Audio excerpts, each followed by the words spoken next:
Here's the brutal truth. Most men have never been a woman's first choice. Not once. And tonight I'm going to show you exactly how to know, without guessing, whether you're her number one or whether you're just the backup plan. I just did a live stream on this topic the other day, so consider this the too long didn't watch summarized version of that. The reason men miss the fact that the woman he is with doesn't see him as her best usually comes down to one of three things. One is fragile egos. Most men simply won't allow themselves to see the signs that she's not that into them. It's too painful for them to admit, so they pretend everything's fine as they try to qualify to women who will never love them. Social conditioning. A lot of guys don't even know what genuine desire looks like. They grew up watching their mom disrespect men, for example. They see their friends tolerating rude, entitled behavior, and they think, oh, well, that's just normal. So when a woman treats them poorly, they accept it because they've never experienced anything better. If you're in those first two categories, this is an inner game issue. It means that your internal world isn't strong enough yet to demand better. You don't have the standards or the emotional resilience or the masculine identity yet to only invest in women who actually desire you. And that's why I created my community, men working on inner game, masculine identity, and relationship mastery. So if you know that's you, the link is in the description. The third reason men misjudge desire. For the rest of you, men who've broken free from the social conditioning and men who understand the concept of desire, here's the big piece that you're missing. Baseline behavior. The most common question I get is, Paul, how do I know she sees me as her best? What are the signs? And then you have a million YouTubers giving you garbage answers like, well, there are 4 signs she desires you, or here are the green flags, or here are the red flags you have to watch out for. But none of it matters. All of the tips and signs of desire are meaningless if you don't understand her baseline behavior. Understanding baseline behavior. Every woman has a default setting. Some test every man they're with. Some cling to every man they're with. Some shut down with every man. Others are affectionate with everyone. Some initiate sex with anyone that they're dating, and others never initiate intimacy ever. So the question isn't, does she do X behavior? The real question is, does she do the desire markers more for you than she had done in the past for other men? Because when you're her genuine desire, when you're her best, her number one choice, you don't just see different behaviors. You see a different woman. A version of her that did not exist with her past men. Because when you are her first choice, past guys were never your competition. Determining her baseline is your biggest challenge. You can't just hand her a questionnaire and ask, hey, how did you behave with all your exes? She wouldn't answer that honestly, even if she could. So the only way to understand her baseline is things like emotional intelligence and awareness, and having empathy and observation, actually getting to know her, and behavioral profiling. That's why in my mastermind, I teach men how to read people, because without these skills, you will always misjudge desire. Here's a pro tip for establishing her baseline early on. In the early dating phase, the honeymoon phase, everything should be sexual, light, and low pressure. And this is the perfect time to talk to her about her fantasies, her past experiences, what she liked and what she didn't like. It's important that this isn't an interrogation about her past, okay? You have to open up judgment-free conversations. And if you are delivering her mind-blowing bedroom experiences and a high emotional connection, she will naturally reveal how she behaved with other men in a judgment-free conversations that involve her past, how she behaved sexually, emotionally, and her daily patterns.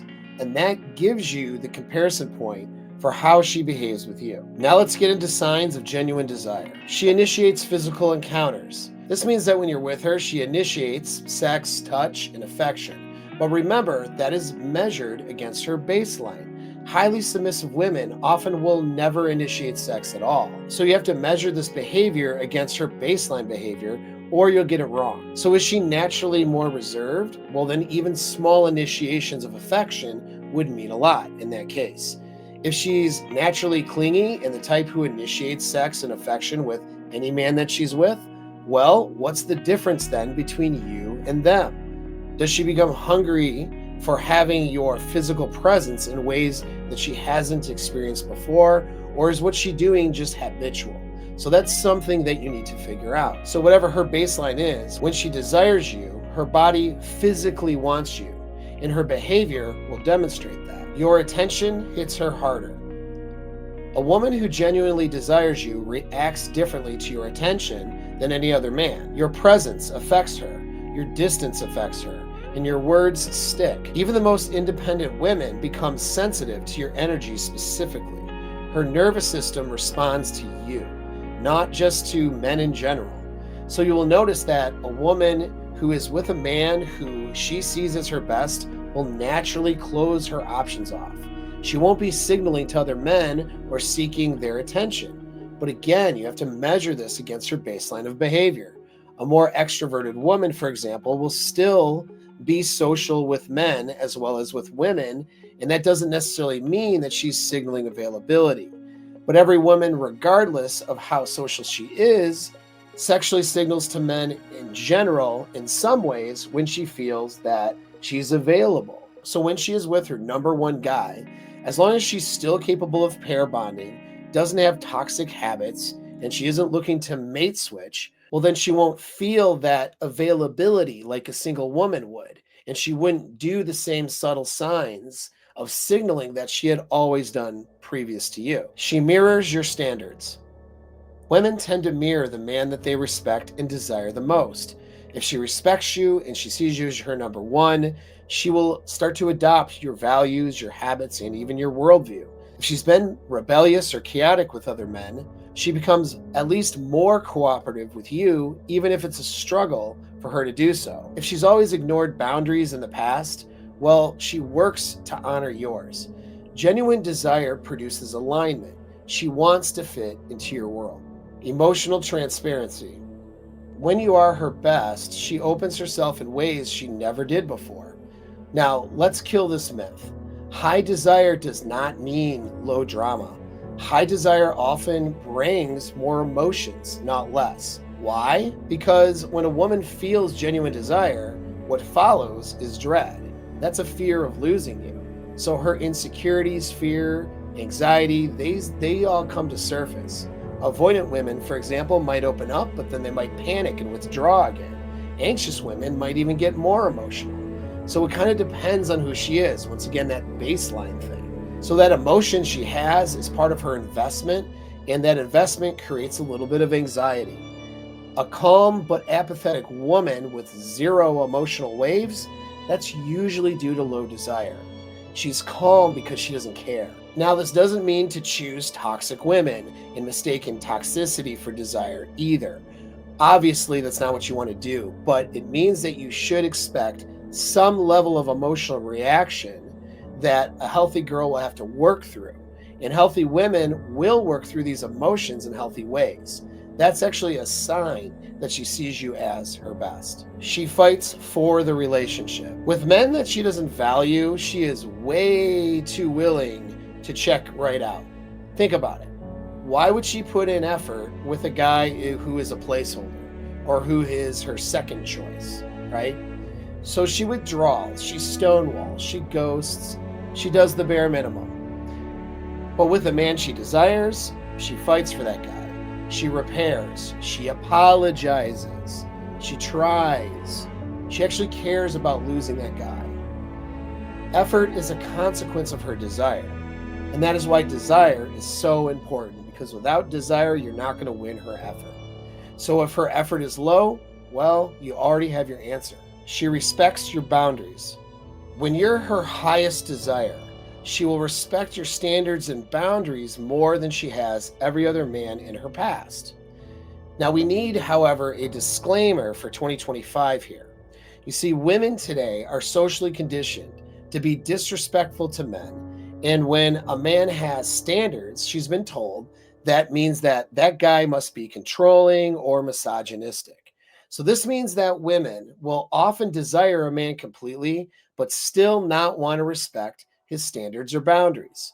And that means you and her, have some choices to make. You as a man can never back down on your standards, or that'll be the eventual end of that relationship. And that's it, full stop. And it'll be up to her to turn away from her poor social conditioning to have a healthy relationship with a man with whom she desires, who has standards for his life. But the point is, if she sees you as her number one, she's going to try.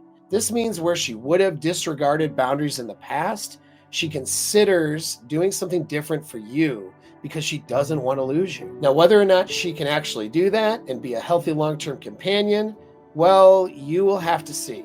But one thing is for sure, she won't care to even try and to be more agreeable at all if she doesn't see you as her number one choice. Deep desire usually creates cooperation in women rather than constant resistance. How she talks about you to others. So one of the strongest signs is this. How does she talk about you in compared to her exes? When you're her best, you'll hear things like, "You're different. I've never felt like this before. This scares me, but kind of in a good way.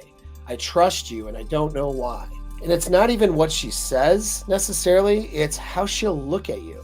A mixture of awe and surprise and disbelief and love all at the same time in various different moments. Some of you guys know what that look means. Most of you do not, unfortunately. But you know what she doesn't do? She doesn't compare you to her exes because there is no comparison.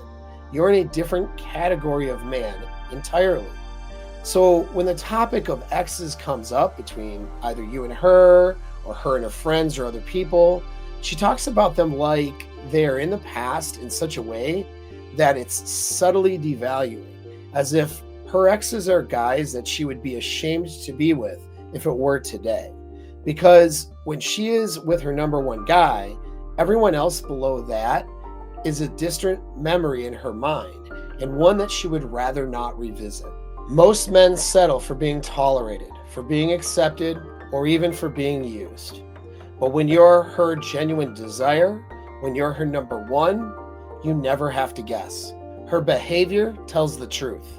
Her emotions tell the truth. Her nervous system tells the truth because she can't help it. When you're her best, she becomes the best version of herself. When you're not, she becomes her worst. Why else do you think you see so many married women out there who are overweight, frustrated, and absolutely miserable? It's because they settled with somebody who wasn't her first choice. Here's the part that most men ignore, and I don't want you to ignore this, so pay attention. It's your responsibility to become the kind of man who inspires desire. You can't negotiate it. You can't beg for it. You can't guilt her into it. And you can't get frustrated or mad in order to shame her into it either. You must develop the skills of seduction, leadership, masculine identity, and emotional awareness. Because when you are that man, the wrong women fall away instantly, and the right women rise to the occasion to meet you. You don't need every woman to desire you out there. You just need the right ones. And that starts with you. It starts with you becoming a desirable man. Now, this isn't everything, but it's a damn good start.